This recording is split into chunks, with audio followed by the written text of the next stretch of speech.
Hey everyone, welcome to the fifth lecture of Optic series. तो पिछले lecture में हमने देखा refraction of light, laws of refraction, cause of refraction and optical density, refractive index. So ये सब terms हमने देखी। आज हम इसे कंटिन्यू करेंगे। आगे हम देखेंगे physical significance of refractive index and factor affecting refractive index and principle of reversibility and refractive index through glass slabs and combination of medias। So उस सब को देखने से पहले जो पिछले लेक्चर में हमने पढ़ा उसको थोड़ा बहुत रिवाइज कर लेते हैं। तो स्टार्ट करते हैं रिफ्रैक्शन ऑफ लाइट से। हमने देखा रिफ्रैक्शन ऑफ लाइट क्या होता है। तो हमारे पास एक इंटरफेस है। जो इंटरफेस क्या होता है, वो सरफेस जो दो मीडियम को सेपरेट करता है। तो सपोज यहाँ पे कोई भी मीडियम वन है और वो मीडियम वन है ग्लास। Okay, glass. और ये मीडियम टू है और ये है आपका एयर। अब यहाँ से कोई भी इंसिडेंट रे आती है और इस नॉर्मल पॉइंट ऑफ इंसिडेंस पे इंसिडेंट हो जाती है। ये आपकी कोई भी इंसिडेंट रे है, दिस इज़ योर नॉर्मल। ये आपका कोई भी इंटरफेस है जो दो सरफेस को अलग कर रहा है। तो इंस्टेड ऑफ कि ये लाइट स्ट्रेट पास आउट हो जाए, ये लाइट बेंड हो जाती है, may be towards the normal और अवे द नॉर्मल। डिपेंड करता है कि मीडियम का रिफ्रैक्टिव इंडेक्स, किसका रिफ्रैक्टिव इंडेक्स कितना है, रिफ्रैक्टिव इंडेक्स पे डिपेंड करता है। तो इस केस में चूंकि ग्लास ऑप्टिकली डेंसर मीडियम है और एयर ऑप्टिकली रेयर मीडियम है, तो जो लाइट है वो अवे द नॉर्मल बेंड हो जाएगी। यानी कि ये आपका एंगल आई होगा और ये आपका एंगल आर होगा। ठीक है, ये क्यों होता है? ये रिफ्रैक्टिव इंडेक्स की वजह से होता है, जिसका रिफ्रैक्टिव इंडेक्स बताता है कि जो लाइट है वो अवे द नॉर्मल बेंड होगी या टुवर्ड्स द नॉर्मल बेंड होगी। तो रिफ्रैक्टिव इंडेक्स बेसिकली क्या है? जब भी लाइट एक ट्रांसपेरेंट मीडियम से दूसरे ट्रांसपेरेंट मीडियम में जाती है तो वो अपने ओरिजिनल पाथ से डेविएट हो जाती है, सिंपली बेंड हो जाती है। और बेंड हो सकती है टुवर्ड्स द नॉर्मल और अवे द नॉर्मल। वो डिपेंड करता है कि रिफ्रैक्टिव इंडेक्स किस मीडियम का कितना है, मतलब कौन सा मीडियम ऑप्टिकली डेंसर है, कौन सा मीडियम ऑप्टिकली रेयर है। हमने optically rare medium, optically denser medium, refractive index, ये सभी टर्म्स पिछली क्लास में डिस्कस कर ली है। हमने बात की थी लॉज ऑफ रिफ्रैक्शन की। तो वही दो लॉज हैं, एक incident ray, this is incident ray, refracted ray and normal at the और all lie at the same plane. ये सभी के सभी एक ही प्लेन में लाई करेंगे। This is your first law of refraction. Second था कि अगर हमारे पास कोई भी वेवलेंथ गिवन है तो फिर sine of angle I divided by sine of angle R is equal to one mu two. ये म्यू क्या है? ये रिफ्रैक्टिव इंडेक्स है। यहाँ पे क्या है? ये रिलेटिव रिफ्रैक्टिव इंडेक्स है। तो relative refractive index of medium two with respect to one. और इसी वन म्यू टू को हम कैसे लिख सकते हैं? Mu two divided by mu one भी लिख सकते हैं। और ये म्यू टू क्या है? ये absolute refractive index of medium two है। म्यू वन क्या है? Absolute refractive index of medium one है। हमने बात की थी कि अगर जो हमारी लाइट है वो इंसिडेंट हो रही है नॉर्मली, यानी कि उस केस में आई की वैल्यू क्या है? ज़ीरो। अगर आई की वैल्यू ज़ीरो है तो आर की वैल्यू भी क्या होगी? ज़ीरो होगी। ठीक है, तो ये था refractive index, laws of refractive index. Cause की जब हमने बात की थी कि होता क्यों है रिफ्रैक्टिव इंडेक्स, क्योंकि जब लाइट एक मीडियम से दूसरे मीडियम पे जाती है तो लाइट की जो स्पीड है वो चेंज हो जाती है। लाइट की स्पीड के चेंज होने की वजह से ही लाइट बेंड करती है। अब जब लाइट एक मीडियम से दूसरे मीडियम में जाती है तो क्या क्या चीज़ें हैं जो चेंज होती है? स्पीड चेंज होती है। स्पीड चेंज होती है इसलिए वेवलेंथ भी चेंज होती है। इंटेंसिटी चेंज होती है। अब देखिए इंटेंसिटी ऑफ लाइट। हमें पता है जब भी रिफ्लेक्शन होता है जिस भी सरफेस पे होता है, तो लाइट की इंटेंसिटी क्या होती है? थोड़ी कम हो जाती है, क्योंकि थोड़ी बहुत लाइट क्या होती है? एब्जॉर्ब भी हो जाती है। तो इंटेंसिटी ऑफ लाइट पे भी थोड़ा सा फर्क पड़ता है, वो भी चेंज होती है। अब ध्यान में रखने वाली बात है, क्या चीज़ चेंज नहीं होती जब भी लाइट एक मीडियम से दूसरे मीडियम में जाती है? फ्रीक्वेंसी। फ्रीक्वेंसी चेंज नहीं होती, वो सेम रहेगी। ठीक है, तो हमने देखा रिफ्रैक्टिव इंडेक्स क्या होता है, लॉज ऑफ रिफ्रैक्टिव इंडेक्स और कॉज ऑफ रिफ्रैक्टिव इंडेक्स। बात करते हैं ये रिफ्रैक्टिव इंडेक्स ही क्या होता है। तो देखिए रिफ्रैक्टिव इंडेक्स क्या होता है? ये किसी भी ट्रांसपेरेंट मीडियम की प्रॉपर्टी है जो कि हमें ये बताती है कि लाइट कितना ज़्यादा स्लो हो रही है दूसरे मीडियम पे जाने पे। तो बेसिकली रिफ्रैक्टिव इंडेक्स क्या बताता है कि सपोज आपके पास ये भी कोई इंटरफेस है, यहाँ लाइट ऑफ इंसिडेंट आई है, ये पॉइंट ऑफ इंसिडेंस है। अब क्योंकि हम मान लेते हैं ये नॉर्मल है, ये नॉर्मल है, नॉर्मल एट द पॉइंट। अब यहाँ पे जो मीडियम वन है, सपोज ये क्या है, ये आपका वैक्यूम है, और ये कोई भी ट्रांसपेरेंट मीडियम है, मीडियम टू, कोई भी ट्रांसपेरेंट मीडियम, क्योंकि ये ट्रांसपेरेंट मीडियम की प्रॉपर्टी है। ठीक है। अब इस केस में क्या होगा, वन म्यू टू, यानी कि refractive index of two with respect to one. ठीक है, ये किसके इक्वल होता है, हमें पता है स्नेल लॉ से, mu one divided by mu two हम इसको बोल सकते हैं।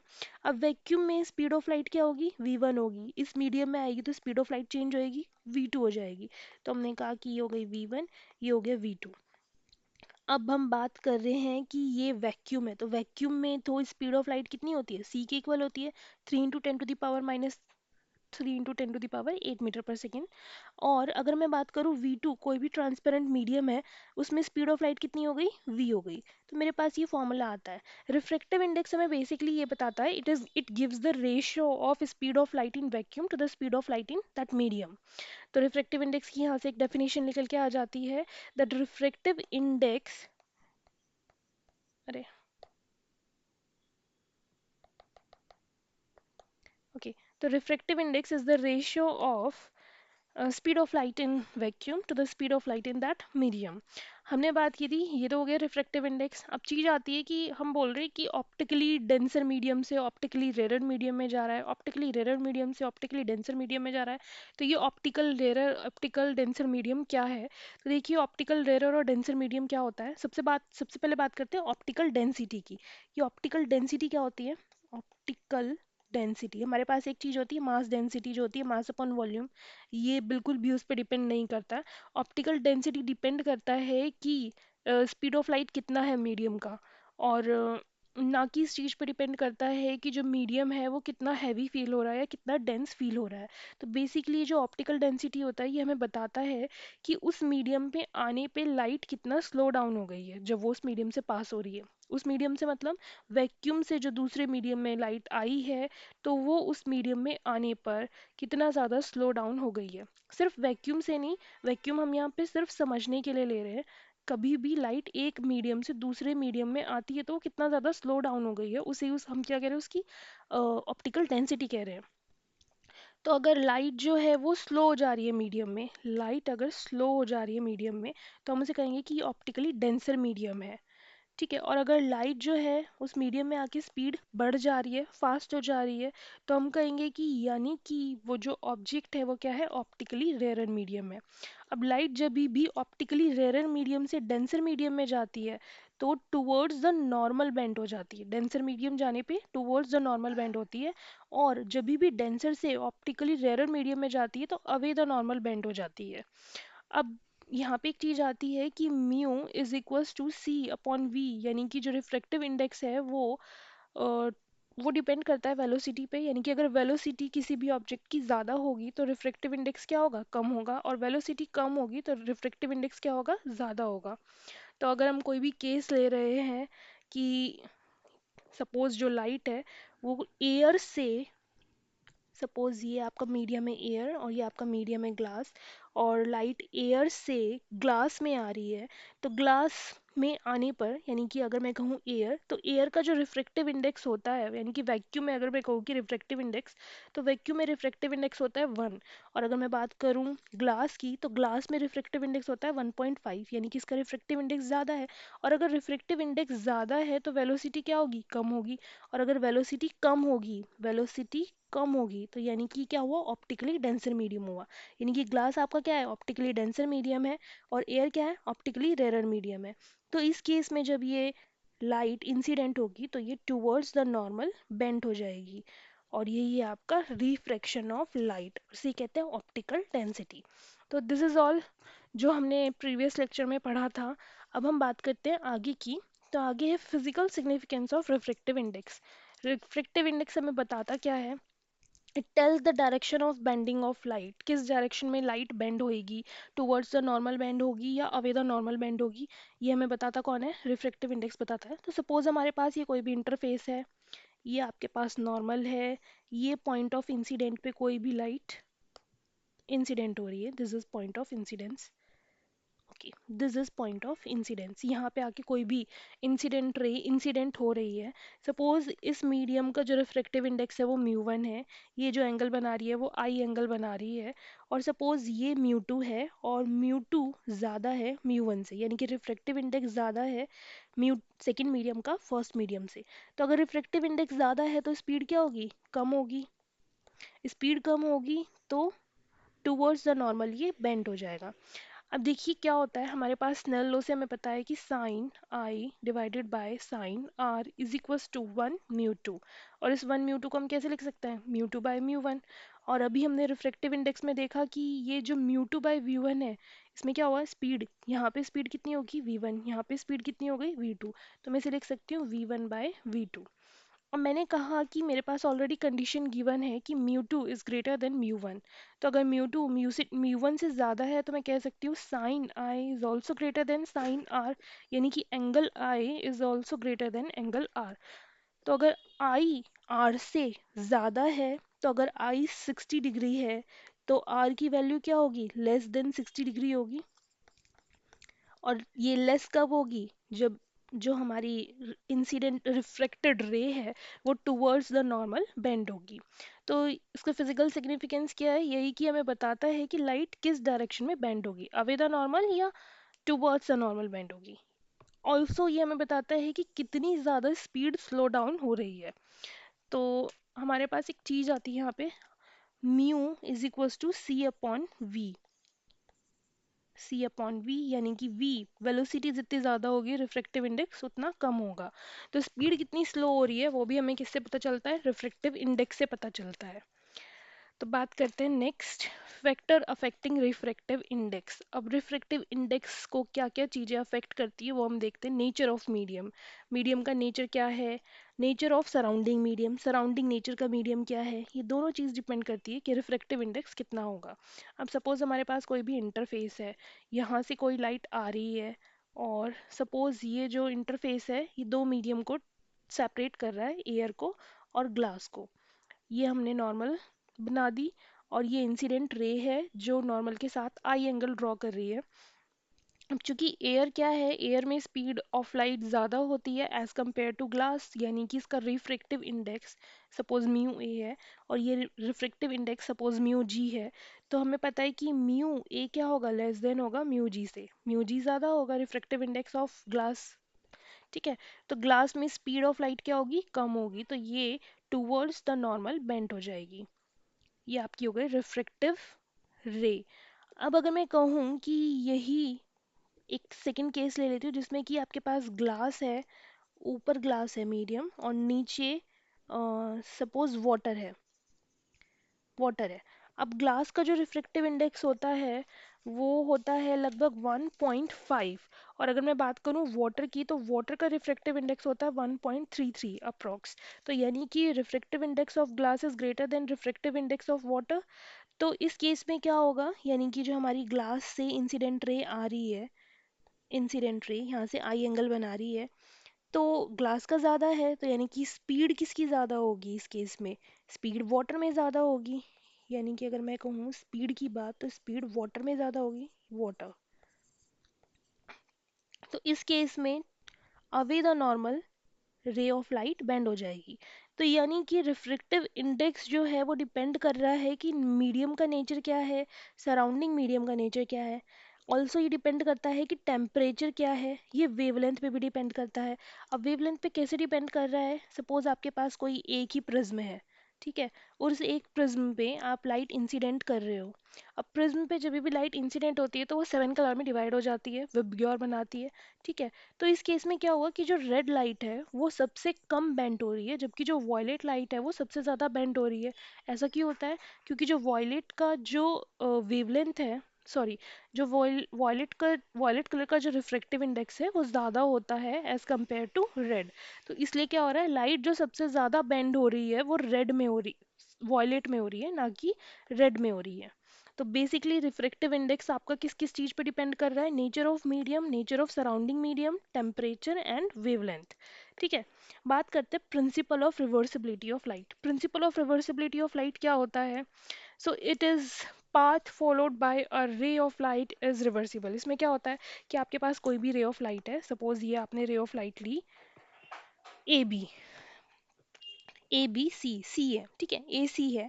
अब ये क्या हुआ, आपकी रे ऑफ लाइट है, इंसिडेंट हुई पॉइंट ऑफ इंसिडेंट पे, और चूंकि ये जानी चाहिए थी सीधी, लेकिन ये रेरर से डेंसर मीडियम में जा रही है, तो ये टुवर्ड्स द नॉर्मल बेंट हो गई। अब जैसे ये टुवर्ड्स द नॉर्मल बेंट हुई, तो हमने क्या किया, यहाँ पे एक प्लेन मिरर लगा दिया, और प्लेन मिरर का करेक्टरिस्टिक्स क्या है कि प्लेन मिरर लाइट को रिफ्लेक्ट बैक करता है। तो जब भी ये लाइट को रिफ्लेक्ट बैक करेगा, तो लाइट सेम पाथ फॉलो करते हुए बी पे जाएगी, यानी कि जैसे वो ए से सी पे आई थी, वैसे ही वो सी से ए पे वापस जाएगी, सेम पाथ को फॉलो करते हुए। और इसे ही हम क्या कहते हैं, प्रिंसिपल ऑफ रिवर्सिबिलिटी कहते हैं। हम जानते हैं कि स्नेल लॉ क्या होता है, स्नेल्स लॉ, स्नेल्स लॉ क्या बताता है, sine of I divided by sine of R is equals to 1 mu 2। ठीक है, ये आपका जो रिफ्रैक्टिव इंडेक्स है, ये म्यू 1 हो गया, ये म्यू 2 हो गया। सपोज ये क्या है, एयर है, और ये क्या हो गया, आपका ग्लास हो गया। ठीक है, अब हमें पता है, ये हमने फर्स्ट इक्वेशन मान ली, ये फर्स्ट केस है जब आपकी रे इंसिडेंट हो रही है ए से सी पे।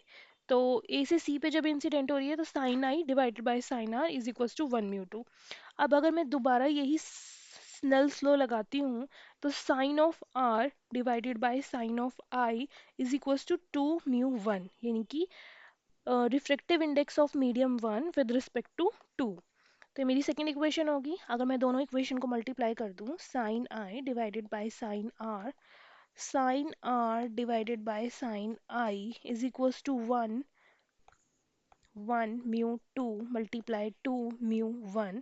तो ये मेरे पास आ गया 1 म्यू 2 मल्टीप्लाई 2 म्यू 1, और 1 म्यू 2 की वैल्यू कितनी आ गई, 2 म्यू 1। और अगर मैं इसको लिखना चाहूँ इस तरीके से, air refractive index of glass with respect to air is equals to 1 divided by refractive index of air with respect to glass. तो ये आता है आपका प्रिंसिपल ऑफ रिवर्सिबिलिटी। आपको इतना बड़ा डेरिवेशन याद करने की ज़रूरत नहीं है, सिंपल रिजल्ट आप याद रख सकते हैं। तो जब भी लाइट एक पॉइंट से दूसरे पॉइंट पे जा रही है, सोर्स से अपने डेस्टिनेशन पे जा रही है, और उस डेस्टिनेशन पे हम प्लेन मिरर प्लेस कर दें, तो लाइट अपने ही पाथ पे रिवर्स हो जाती है, और इसे ही हम क्या कहते हैं, principle of reversibility of light कहते हैं। नेक्स्ट देखते हैं reflection, refraction through rectangular glass slab. अब हमारे पास कोई भी रेक्टेंगुलर ग्लास स्लैब है, जिसका विड्थ हम मान लेते हैं, सपोज इसका विड्थ क्या है, टी है। ठीक है, अब यहाँ से कोई भी लाइट आई है, इंसिडेंट हुई है, और ये हमारा नॉर्मल है एम, यहाँ से कोई भी लाइट आई इंसिडेंट हुई है इस पॉइंट पे, तो स्ट्रेट जाने की बजाय, क्योंकि वो एयर से जा रही है ग्लास में, यानी कि रेयर मीडियम से डेंसर मीडियम में जा रही है, वो पहुंच गई इस पॉइंट पे। ठीक है, अब यहाँ से वो दोबारा से रिफ्लेक्शन ले रही है, और ग्लास से वापस किस में जा रही है, एयर में जा रही है।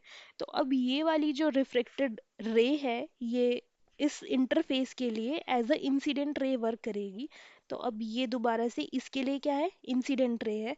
अब क्योंकि ये डेंसर मीडियम से रेयर मीडियम में जा रही है, फर्स्ट केस में क्या हो रहा था, रेयर मीडियम से डेंसर मीडियम में गई, अब डेंसर मीडियम से रेयर मीडियम में जा रही है, तो अवे द नॉर्मल बेंड करेगी, अवेदा नॉर्मल बेंट हो जाएगी।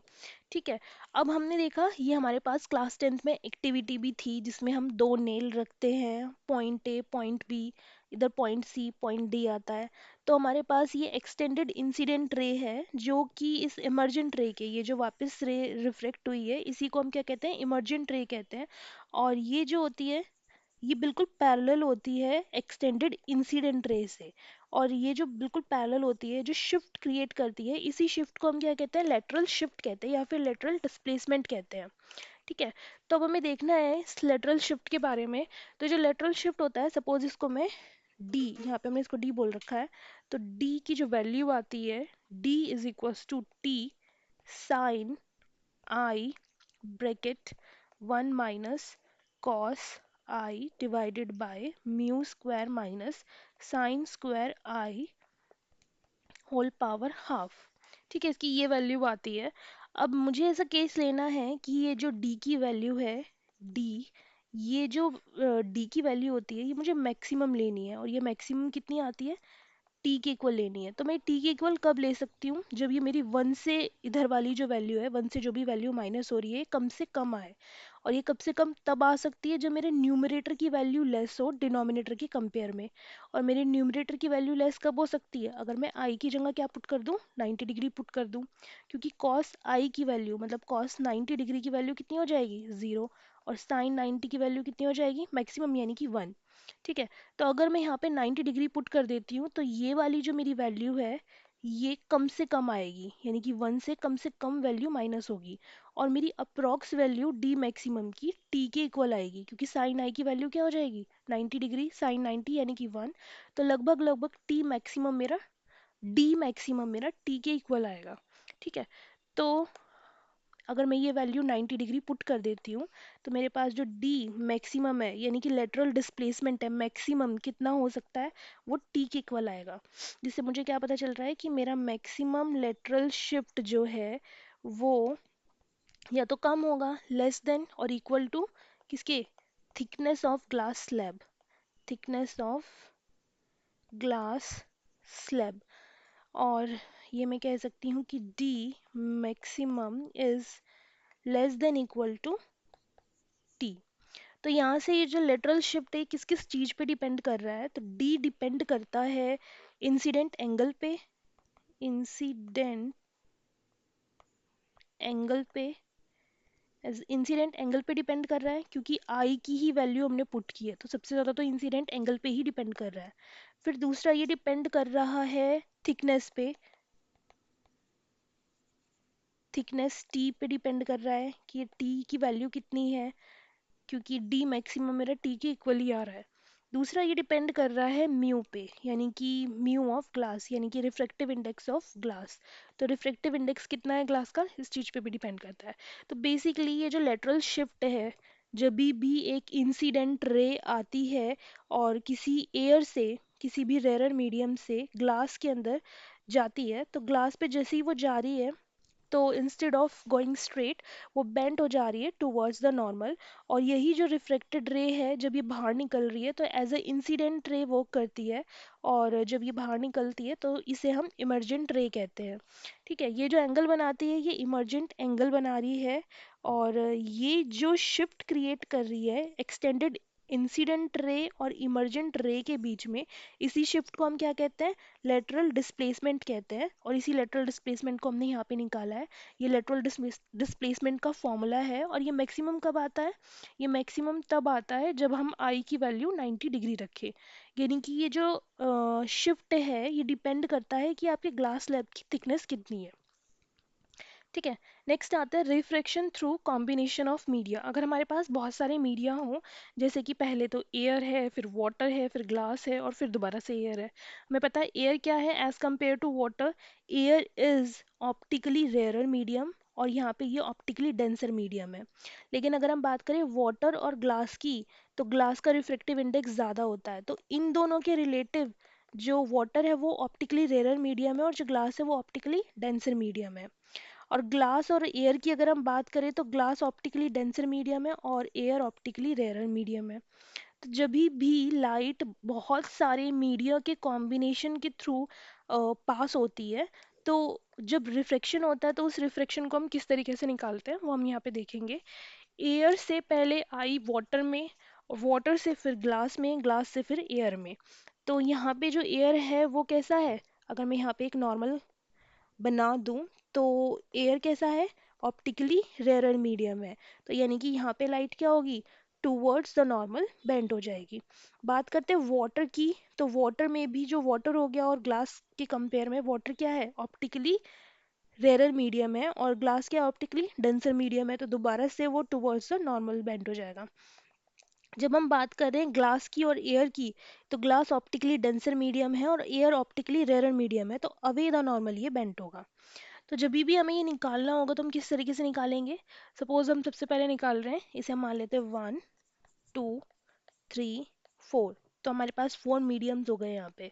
तो उनको निकालने के लिए सपोज ये जो वाटर है, तो हम refractive index of glass with respect to water, glass का निकाल रहे हैं विद रिस्पेक्ट टू वाटर, तो ये कितना होगा, glass with respect to air, water with respect to air। और यहाँ पे कुछ और भी मीडियम हो सकते हैं, तो हम 1 2 3 करके देखते हैं। तो refractive index of medium 3 with respect to 2 is equals to refractive index of 3 with respect to 1 और refractive index of 2 with respect to 1। तो जब भी हमें रिफ्रैक्टिव इंडेक्स निकालना होगा तो हमारे पास जो इनके बीच का एक कॉम्बिनेशन बनता है वो ये बनता है, यानी कि refractive index of medium 3 with respect to 2 is equal to 3 with respect to 1 and 2 with respect to 1। So that's it for today. Next हम देखेंगे प्रैक्टिकल एप्लीकेशन ऑफ रिफ्रैक्शन, जिसमें कि टोटल इंटरनल रिफ्लेक्शन और ऑप्टिकल फाइबर के बारे में हम पढ़ेंगे। So that's it for today. Thanks.